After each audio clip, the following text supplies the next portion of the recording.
Assalamualaikum warahmatullahi wabarakatuh. Perkenalkan, nama saya Alfian Isanul Haq.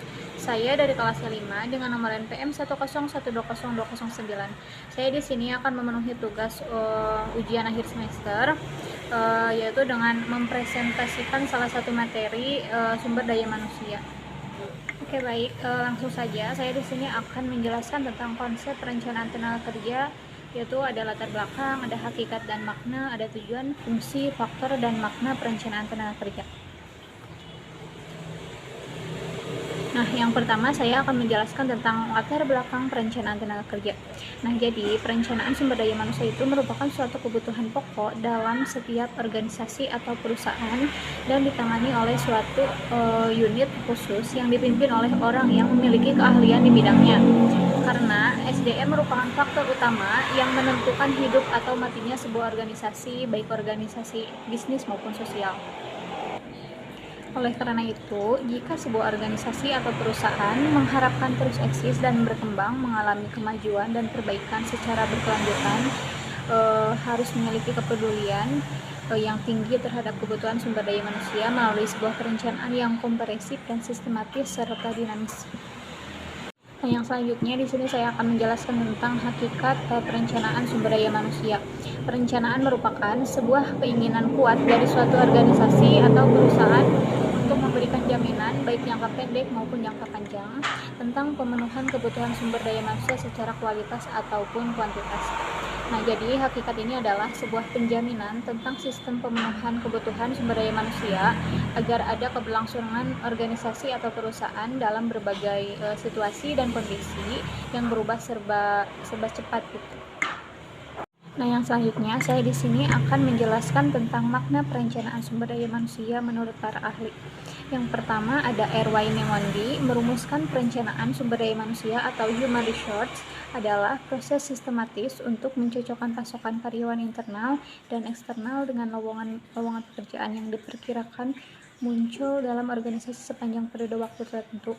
Nah, yang kedua ada A. Anwar Prabu Mangkunegara, yaitu merumuskan bahwa perencanaan sumber daya manusia atau perencanaan tenaga kerja dapat diartikan sebagai suatu proses menentukan kebutuhan akan tenaga kerja berdasarkan peramalan pengembangan, pengimplementasian, dan pengendalian kebutuhan tersebut yang berintegrasi dengan perencanaan organisasi agar tercipta jumlah pegawai, penempatan pegawai, dan manfaat secara ekonomis. Oke, baik. Yang selanjutnya saya akan menjelaskan tentang faktor yang mempengaruhi perencanaan sumber daya manusia. Yang pertama yaitu ada faktor internal, di mana faktor internal ini adalah faktor yang ada dalam lingkungan organisasi atau perusahaan itu sendiri, antara lain yaitu rencana strategik atau Renstra, yaitu merupakan acuan utama bagi sebuah organisasi atau perusahaan dalam menjalankan aktivitas atau bisnisnya. Tujuan jangka waktu tertentu atau jangka panjang atau bisa juga jangka pendek yang merupakan komitmen bersama seluruh anggota organisasi atau koperasi untuk mencapainya kebutuhan sumber daya manusia dalam waktu tertentu di masa depan.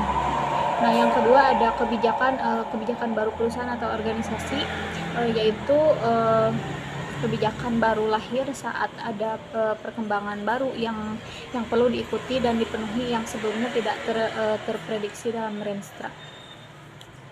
Nah, yang selanjutnya ada pendanaan, di mana pendanaan ini merupakan salah satu faktor yang sangat penting dalam perencanaan sumber daya manusia, atau dengan mempertimbangkan kemampuan anggaran maka dapat dibuat skala prioritas kategori pegawai yang harus direkrut.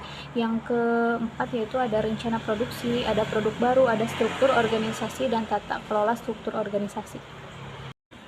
Yang selanjutnya di sini ada faktor eksternal, di mana faktor eksternal ini adalah faktor yang ada di luar lingkungan organisasi, antara lain ada kebijakan pemerintah, ada sosial budaya, ada geografis, teknologi, kebijakan luar negeri, lembaga pendidikan atau diklat, pesaing atau kompetitor, dan yang terakhir yaitu ada demografi atau bisa disebut dengan dinamika kependudukan.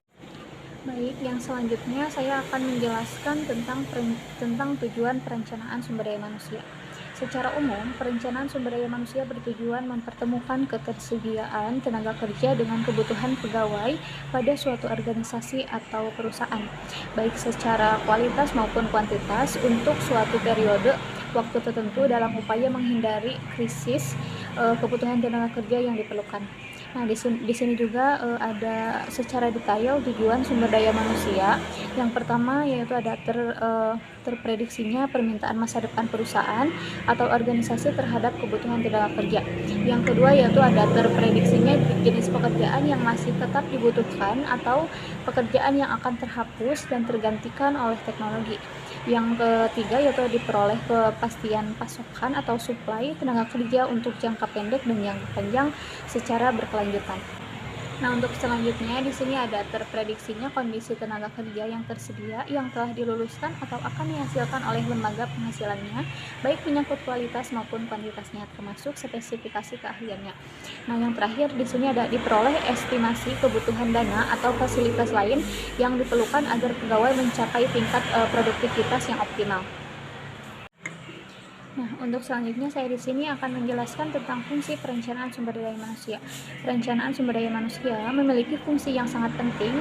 Fungsi tersebut diantaranya ada sebagai acuan atau pedoman bagi perusahaan melalui departemen atau divisi sumber daya manusia dalam manajemen kepegawaian, terutama melakukan rekrut dan penyediaan pegawai. Nah, yang selanjutnya sebagai sumber instrumen atau alat kontrol dalam pengendalian manajemen kepegawaian termasuk pengadaan dan penyediaan pegawai, baik kualitas maupun kuantitas. Nah, yang selanjutnya di sini ada sebagai acuan dalam membuat estimasi kebutuhan pendanaan dan fasilitas lain yang terkait dalam kurun waktu tertentu. Nah, yang terakhir, fungsi perencanaan sumber daya manusia yaitu sebagai dasar dalam melakukan evaluasi terkait dengan pengadaan atau penyediaan sumber daya manusia secara berkelanjutan.